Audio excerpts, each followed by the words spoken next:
Hello बच्चों, कैसे हो आप सब? बढ़िया।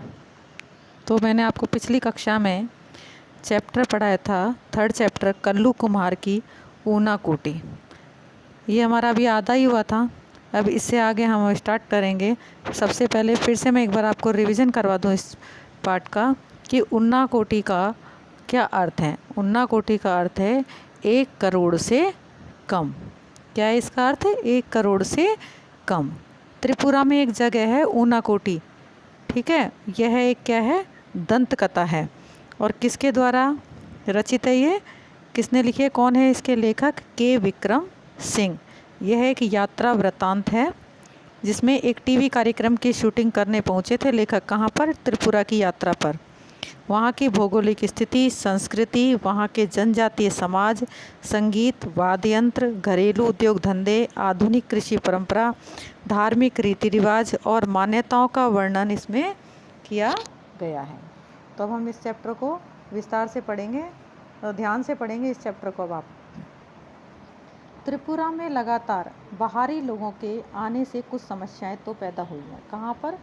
त्रिपुरा में जो बाहर से लोग आ रहे थे वहाँ कुछ तो समस्याएं पैदा हुई हैं, लेकिन इसके चलते यह राज्य बहुधार्मिक समाज का उदाहरण भी बना है। यानी कि बहुत सारे इसमें धर्म वाले लोग रहते हैं। त्रिपुरा में 19 अनुसूचित जनजातियाँ और विश्व के चारों बड़े धर्मों का प्रतिनिधित्व मौजूद है। अगरतला के बाहरी हिस्से पैंचार थल में मैंने एक सुंदर बौद्ध मंदिर देखा। कौन सा मंदिर देखा था? सुंदर बौद्ध मंदिर देखा था। पूछने पर मुझे बताया गया कि त्रिपुरा के 19 कबीलों में से 2 यानी चकमा और मुघ महायानी बौद्ध हैं। कौन कौन से हैं? 2 यहाँ पर अंडरलाइन करेंगे, चकमा और मुघ। ये कबीले त्रिपुरा में बर्मा या म्यांमार से चटगांव के रास्ते आए थे। कौन से रास्ते पर? त्रिपुरा में बर्मा या म्यांमार से कौन सा गांव था? चटगांव। दरअसल इस मंदिर की मुख्य बुद्ध प्रतिमा भी 1930 के दशक में रंगून से लाई गई थी। बुद्ध प्रतिमा कौन से सन में लाई गई थी? 1930 में। यह आपका एक प्रश्न है। अगरतला में शूटिंग के बाद हमने राष्ट्रीय राजमार्ग 44 यानी कि 44 पकड़ा और टिलियापुरा कस्बे में पहुँचे, जो दरअसल कुछ ज़्यादा बड़ा हो गया गांव ही है। यहाँ मेरी मुलाकात हेमंत कुमार जमातिया से हुई। किससे मुलाकात हुई थी? हेमंत कुमार जमातिया, जो यहाँ के एक प्रसिद्ध लोक गायक हैं। कौन है हेमंत कुमार जमातिया? एक लोक गायक हैं और जो 1996 यानी कि 1996 में संगीत नाटक अकादमी द्वारा पुरस्कृत भी हो चुके हैं। हेमंत कोक बारोक बोली में गाते हैं, जो त्रिपुरा की कबीलाई बोलियों में से है। अब आपका यहाँ प्रश्न आता है कि त्रिपुरा की कौन सी बोली है? कबीलाई। जवानी के दिनों में वे पीपुल्स लिबरेशन ऑर्गेनाइजेशन के कार्यकर्ता थे, लेकिन जब उनसे मेरी मुलाकात हुई तब वे हथियारबंद संघर्ष का रास्ता छोड़ चुके थे और चुनाव लड़ने के बाद जिला परिषद के सदस्य बन गए थे। किसके सदस्य बन गए थे? जिला परिषद के। जिला परिषद ने हमारी शूटिंग यूनिट के लिए एक भोज का आयोजन किया था, यानी कि भोजन पर हमें बुलाया था, आमंत्रण दिया था। यह एक सीधा साधा खाना था जिसमें सम्मान और लगाव के साथ परोसा गया था, यानी कि पूरे सम्मान के साथ में हमें बुलाया गया था। भारत की मुख्य धारा में आई मुंहजोर और दिखावेबाज संस्कृति ने भी त्रिपुरा के जनजीवन को नष्ट नहीं किया है।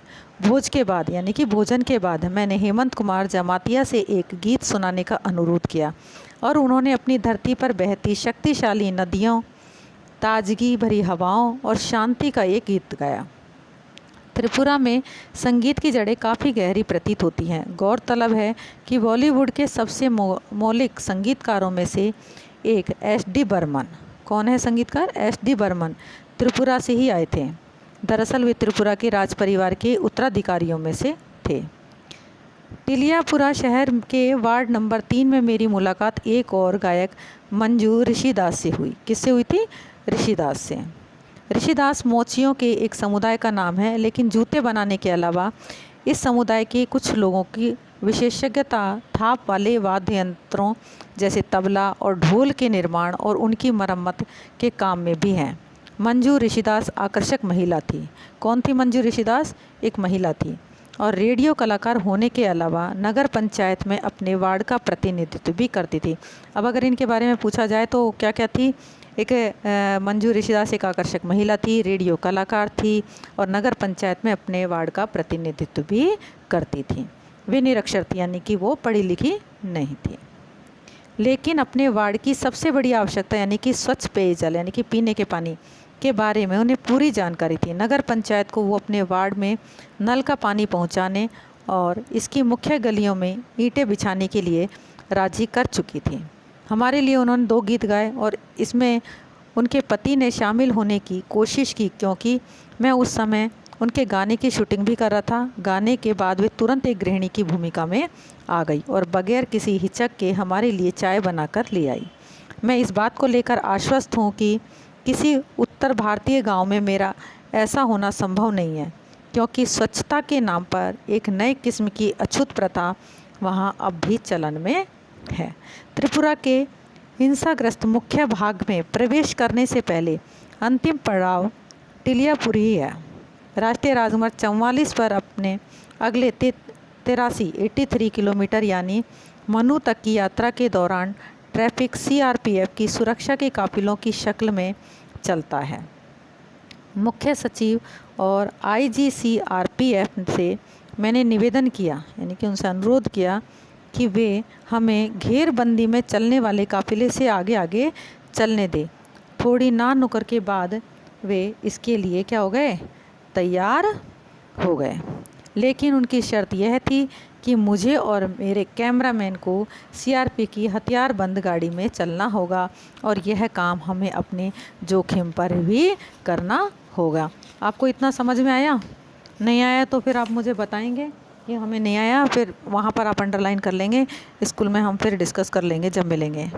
काफिला दिन में 11 बजे के आसपास चलना शुरू हुआ। मैं अपनी शूटिंग के काम में ही इतना व्यस्त था कि उस समय तक डर के लिए कोई गुंजाइश ही नहीं थी। जब तक मुझे सुरक्षा प्रदान कर रहे सीआरपीएफ कर्मी ने साथ की निचली पहाड़ियों पर इरादतन रखे 2 पत्थरों की तरफ मेरा ध्यान आकृष्ट नहीं किया। 2 दिन पहले हमारे एक जवान यहीं विद्रोहियों द्वारा मारा डाला गया था। उसने कहा, मेरी रीढ़ में एक झुरझुरी सी दौड़ गई। मनु तक की हम अपनी शेष यात्रा से मैं यह ख्याल अपने दिल से निकाल नहीं पाया कि हमें घेरे हुए सुंदर और अन्यथा शांतिपूर्ण प्रतीत होने वाले जंगलों में किस तरह बंदूकें लिए विद्रोही भी छिपे हो सकते हैं। त्रिपुरा की प्रमुख नदियों में से एक मनु नदी के किनारे स्थित मनु एक छोटा कस्बा है। क्या है? कस्बा है। कहाँ पर? त्रिपुरा की नदियों के पास एक मनु नदी है, वहाँ पर एक छोटा कस्बा है। जिस वक्त हम मनु नदी के पार जाने वाले पुल पर पहुँचे, सूर्य मनु के जल में अपना सोना उड़ेल रहा था। वहाँ मैंने एक और काफिला देखा। एक साथ बंधे बंधे हजारों बांसों का एक काफिला किसी विशाल ड्रैगन जैसा दिखाई दे रहा था और नदी पर वहाँ बहा चला जा रहा था। डूबते सूरज की सुनहरी रोशनी उसे सुलगा रही थी और हमारे काफिले को सुरक्षा दे रही। सीआरपीएफ की एक समूची कंपनी के उलट इसकी सुरक्षा का काम सिर्फ 4 व्यक्ति संभाले हुए थे। कितने लोग संभाले हुए थे? सिर्फ 4 व्यक्ति ही संभाले हुए थे। अब हम उत्तरी त्रिपुरा जिले में आ गए थे। यहाँ की लोकप्रिय घरेलू गतिविधियों में से एक है अगरबत्तियों के लिए बांस की पतली सीकें तैयार करना। किसके लिए? अगरबत्तियों के लिए। और किससे? बांस की पतली सीकों से। अगरबत्तियां बनाने के लिए इन्हें कर्नाटक और गुजरात भेजा जाता है। उत्तरी त्रिपुरा जिले का मुख्यालय कैलाश शहर है। अब यहाँ आपका प्रश्न आता है कि त्रिपुरा जिले का मुख्यालय कहाँ पर है? कैलाश शहर है, जो बांग्लादेश की सीमा के काफ़ी करीब है। आया आपको इतना समझ में? अब अगली कक्षा में हम इससे आगे पढ़ेंगे। इतना जितना मैंने पढ़ाया है इसको आप ढंग से रीड करेंगे और समझेंगे कि इसमें कौन कौन से क्वेश्चन बने हैं। फिर आप अपनी एक कॉपी पर उसको नोट कर लेंगे। ठीक है? Thank you.